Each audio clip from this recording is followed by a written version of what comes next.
नमस्कार, आप देखना शुरू कर चुके हैं कैपिटल टीवी बिहार और मैं आपके साथ सरोज सिंह। देखिए, वादा निभाना बड़ा ही मुश्किल काम है। खासकर सियासत में किए गए वादे बहुत देर तक टिकते नहीं हैं। तत्कालिक कोई काम तो निकल जाता है, लेकिन जब वादे निभाने की बारी आती है तो बहुत सारे अगर मगर लग जाते हैं। तो बिहार में जो मौजूदा सरकार है, जिस वादे के बुनियाद पर वो खड़ी है, उस पर लगता है अब प्रश्न चिन्ह लगने जा रहा है। बहुत सारे वादे हुए थे, कुछ वादे विधायकों के साथ हुए थे, कुछ वादे पार्टियों के साथ हुए थे, कुछ गठबंधन बनाने के लिए हुए थे। तो वो वादे जब अब निभाने के समय आ रहे हैं तो लगता है कि बहुत ही मुश्किल काम है। और जो विधानसभा को बरकरार रखने के लिए ये सब वादे किए गए थे, अब लगता है वो उस विधानसभा को बचाना ही मुश्किल हो जाएगा। तो क्या खतरा है विधानसभा के ऊपर? क्या विधानसभा भंग होने जा रही है बिहार की? क्या होगा बिहार में? इस पर चर्चा है कि आखिर नीतीश कुमार विधानसभा भंग करना क्यों चाह रहे हैं, क्या मजबूरी है उनके पीछे। देखिए, थोड़ा सा पिछला पन्ना उलटिए, थोड़ा पीछे जाइए, जब आरजेडी के साथ नीतीश कुमार की सरकार थी। आपको ध्यान होगा, नहीं तो हम ध्यान भी आपको दिलाएं। कैबिनेट की एक बैठक हुई थी, आनन फानन में वो कैबिनेट बैठक खत्म हो गई। मुश्किल से 6 से 7 मिनट में वो बैठक खत्म हुई थी और उसकी कोई ब्रीफिंग भी नहीं हुई थी। तो क्या हुआ था उस मीटिंग में, क्या प्रस्ताव था? जानकार बताते हैं कि उसमें एक एजेंडा बिहार विधानसभा को भंग करने का भी था, जिसको लेकर आरजेडी के सदस्यों ने आपत्ति जताई थी। उसके बाद आनन फानन में वो मीटिंग नहीं हुई और उसकी ब्रीफिंग भी नहीं हुई। तो ये एक पुरानी मांग है नीतीश कुमार की, पुरानी चाहत है, पुरानी मजबूरी है कि इस विधानसभा पर नीतीश कुमार को भरोसा नहीं है।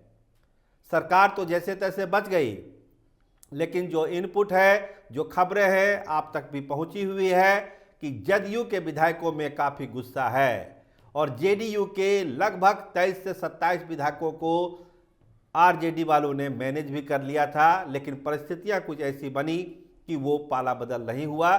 ये खबर आप सुन चुके हैं, आपको बताई जा चुकी है। तो खैर, इतने अविश्वास वाले माहौल में, बिना भरोसे वाले माहौल में जो ये विधानसभा है, नीतीश कुमार इसको कंटिन्यू नहीं करना चाहते हैं। इसीलिए वो चाहते हैं कि ये विधानसभा भंग हो जाए और साथ में चुनाव हो जाए तो ये बेहतर होगा।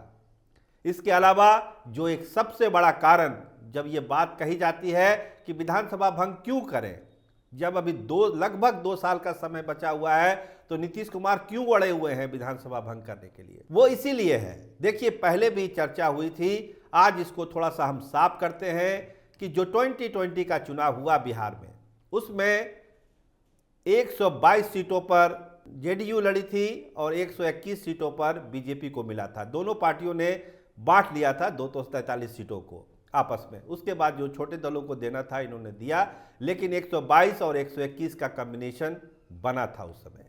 नीतीश कुमार यही चाहते हैं कि जो अब चुनाव हो विधानसभा का, वो भी उसी फार्मूले पर हो, क्योंकि जो 45 विधायकों की जो टीस है, उनके दिल में जो ये पीड़ा है, उससे वो निकलना चाहते हैं और जल्दी से जल्दी निकलना चाहते हैं। केवल निकलना नहीं चाहते हैं, जल्दी से जल्दी निकलना चाहते हैं कि वो पीड़ा कम हो नीतीश कुमार की। इसीलिए चाहते हैं कि ये बंटवारा भी साथ साथ हो जाए, क्योंकि नीतीश कुमार जैसे मंझे हुए खिलाड़ी को भी ये पता है कि एक बार लोकसभा चुनाव हो जाएगी तो बीजेपी से साथ उनकी कोई बार्गेनिंग नहीं हो सकती है, कोई राजनीतिक सौदेबाजी करने की स्थिति में वो नहीं रहेंगे। एक राज्य के शासन से, सरकार से बीजेपी का कोई अंतर पड़ता नहीं है। एक बार अगर नरेंद्र मोदी की सरकार बन जाती है दिल्ली में, तो फिर नीतीश कुमार को बहुत ज़्यादा तवज्जो बीजेपी भी देगी। ये नीतीश कुमार भी जान रहे हैं कि वो वाला माहौल नहीं रहेगा जो माहौल अभी है, कि नीतीश कुमार की सारी बातों को बीजेपी मान रही है। राज तिवारी को 7वां प्रत्याशी नहीं बनने दिया गया राज्यसभा में, ये तो वीटो था नीतीश कुमार का और इसको बीजेपी को मानना भी पड़ा। सारी तैयारी हो गई, नॉमिनेशन करने के लिए चलने वाले थे राकेश तिवारी, लेकिन ऐन मौके पर उनको रोक दिया गया कि नहीं, आप नॉमिनेशन मत करिए, जो 6 प्रत्याशी हैं वही 6 प्रत्याशी रह जाएंगे। तो अभी डिक्टेट कर रहे हैं नीतीश कुमार, अभी डिक्टेट कर रहे हैं नीतीश कुमार, लेकिन लोकसभा चुनाव के बाद ये संभव नहीं है। इसीलिए जो वक्त बचा हुआ है अभी, उसी वक्त का वो उपयोग करना चाहते हैं। मंत्रिमंडल विस्तार देखिए टलता जा रहा है। एक संभावित तिथि बताई गई थी 19-20 की, जो टल गई। अब कहा जा रहा है कि बजट सत्र के बाद हो जाएगा, लेकिन हम आपको बताएं कि उसकी भी संभावना कम ही रखिए कि बजट सत्र के बाद मंत्रिमंडल का विस्तार हो जाएगा। क्योंकि जो पार्टी के अंदर की स्थिति है, न केवल जनता दल यूनाइटेड बल्कि बीजेपी के भीतर भी बहुत सारे मरमरिंग है। जिसको मंत्री नहीं बनाया जाएगा, जिसको लोकसभा का आश्वासन दिया गया है टिकट को, जिसको टिकट नहीं मिलेगा, वो लोग अब मानने वाले नहीं हैं। गोपाल मंडल उदाहरण है इसके, तुरंत इस्तीफे की धमकी दे रहे हैं। इस तरह के कितने विधायक हैं जो अब ये नहीं सोचेंगे कि हमको नेतृत्व का बात मानना है, क्या करना है नहीं करना है। विधायकों को लगता है कि जब विधानसभा भंगी हो रही है तो फिर हम गलत फुटिंग पर क्यों रहेंगे, हमारा हित जहाँ है वहीं चले जाएंगे। क्योंकि नीतीश कुमार ने एक बार अपना इरादा जाहिर कर दिया भंग करने का, तो लगता है विधायकों को कि जब भी वैसा मौका आएगा, जैसी सौदेबाजी होगी राजनीतिक तौर पर, नीतीश कुमार भंग करने का ही ऑप्शन लेंगे। क्योंकि जो अविश्वास का माहौल है विधानसभा के अंदर और भाजपा का जितना दबाव अभी बढ़ने वाला है बहुत सारे मुद्दों को लेकर, उसमें नीतीश कुमार बहुत स्मूथली सरकार चला लेंगे, ये संभव लगता नहीं है। तो इसी सब परिस्थितियों से बचने के लिए नीतीश कुमार चाहते हैं कि साथ साथ चुनाव हो जाए, और अभी अगर बार्गेन करेंगे तो वो बंटवारा आधे आधे का होगा, तो वो सम्मानजनक स्थिति होगी। अगर आधे आधे का बंटवारा होता है तो फिर जीतने वालों की संख्या भी बढ़ जाएगी। लेकिन क्या भाजपा ऐसा होने देगी? भाजपा इसको टाल रही है। भाजपा टाल रही है कि पहले लोकसभा का चुनाव हो जाने दीजिए, उसके बाद जो है चुनाव को देखा जाएगा। अगर आप चाहेंगे तो झारखंड के साथ ही बिहार का विधानसभा चुनाव करा दिया जाएगा, या फिर अलग से चुनाव हो सकता है। लेकिन अभी लोकसभा चुनाव तक आप विधानसभा की बात मत करिए। अभी जो चल रही स्थिति चलने दीजिए, मंत्रिमंडल का विस्तार करिए, सरकार चलाइए, चुनाव में चलिए, 40 की 40 सीट जीत जाइए, उसके बाद जो करना होगा करिएगा। लेकिन नीतीश का दिल मान नहीं रहा है। उनको लगता है कि बीजेपी अपने उस वादे को पूरा करेगी क्या लोकसभा चुनाव के बाद, तो लक्षण बहुत कम लगता है। इसलिए नीतीश कुमार बहुत ठोक बजा के अपने फैसले लेना चाहते हैं, और चाहते हैं कि ये हो जाए तो ज़्यादा अच्छा है। तो एक सवाल ये भी उठता है कि अगर भाजपा की बात नहीं मानेंगे नीतीश कुमार तो उनके पास ऑप्शन क्या है? उनको तो मानना पड़ेगा, तुरंत तो फिर पाला बदल करेंगे नहीं। इतनी जल्दी करना क्या ठीक रहेगा उनके लिए? तो जो बहुत लोगों से बात होती है तो वो कहते हैं कि देखिए नीतीश कुमार कुछ भी कर सकते हैं, उसके लिए टाइमिंग, कम समय में पाला बदलना, ज़्यादा समय में पाला बदलना कोई मायने नहीं है। जिसमें राजनीतिक हित होगा, पार्टी का हित होगा, वो फैसला नीतीश कुमार करेंगे। तो क्या कर सकते हैं नीतीश कुमार?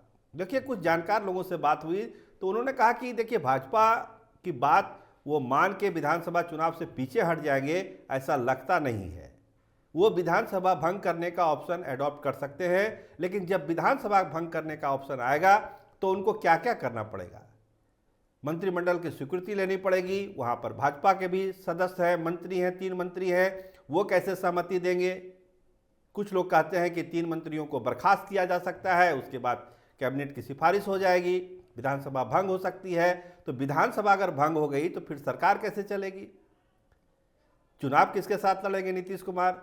तो जो अनिश्चय का वातावरण बन जाएगा उससे कैसे निपटेंगे? कुछ लोग कहते हैं कि आरजेडी बाहर से समर्थन कर देगी, फिर एक सरकार बन जाएगी और ओथ लेने की भी जरूरत नहीं पड़ेगी नीतीश कुमार को। तो ये सब चीज़ें चर्चा में है। क्या होगा नहीं होगा फैसला नीतीश कुमार को करना है। लेकिन जो परिस्थितियां अभी राजनीतिक परिस्थितियां बनी हुई है वो यही है कि सब चीज़ अनसर्टन लग रहा है। लग नहीं रहा है कि जो सरकार बनी है बहुत बुलंदी के साथ और हनक के साथ आगे बढ़ेगी और लंबा चलेगी। इसके लक्षण आसार कम दिखते हैं, क्योंकि नीतीश कुमार का राजनीतिक नुकसान होगा। जैसे जैसे समय बीतेगा राजनीतिक नुकसान नीतीश कुमार का भी होगा, और इसका एहसास नीतीश कुमार को है, नीतीश कुमार की टीम को भी है। इसीलिए वो चाहते हैं कि साथ साथ चुनाव हो जाएगा तो बेड़ा पार हो जाएगा, नहीं तो लोकसभा चुनाव के नतीजों के बाद स्थिति बहुत उनके मनोकूल नहीं रहेगी, बहुत फेवरेबल पोजीशन में वो नहीं रहेंगे, बहुत बार्गेनिंग पोजीशन में वो नहीं रहेंगे, और अपनी शर्तों को वो बीजेपी के साथ नहीं मनवा पाएंगे। तो ये एक टाइम फ्रेम वाली बात है, कालखंड वाली बात है कि डिसीजन आज लेना है या लोकसभा चुनाव के बाद लेना है या क्या करना है, इस पर ही मंथन है। लेकिन मौजूदा विधानसभा को लेकर यही कहा जा सकता है कि उस पर खतरे के बादल मंडरा रहे हैं। भाजपा चाहेगी तभी ये बचेगा, नीतीश चाहेंगे तो इस विधानसभा को भंग हो जाना है। आप देखते रहिए कैपिटल टीवी बिहार। आपका बहुत बहुत धन्यवाद, आपका बहुत बहुत शुक्रिया।